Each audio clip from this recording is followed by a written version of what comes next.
వారం రోజులుగా వివిధ డిజిటల్ మీడియా ఛానల్స్ కానీ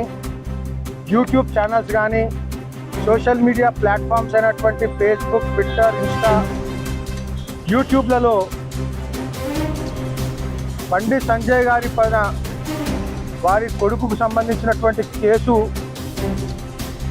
బండి సంజయ్ గారికి అంటగడుతూ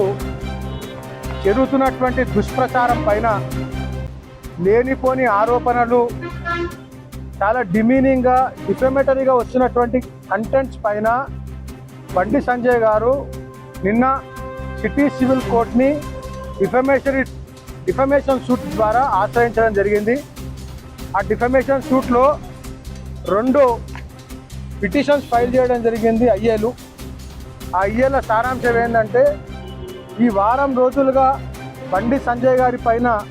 మీడియా ఛానల్స్లో కానీ, శాటిలైట్ ఛానల్స్ కానీ, యూట్యూబ్ ఛానల్స్ కానీ,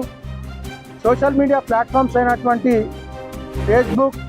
వాట్సాప్, ఇన్స్టాగ్రామ్, యూట్యూబ్లో, ట్విట్టర్లో జరుగుతున్నటువంటి డిఫమేటరీ కంటెంట్ను వెంటనే పోస్ట్ చేయకుండా అన్ని ఛానల్స్ కూడా గ్యాగ్ ఆర్డర్ పాస్ చేయడం జరిగింది సిటీ సివిల్ కోర్ట్. రెండో అయ్యే ఏంటిదంటే, ఇప్పటి వరకు చేసిన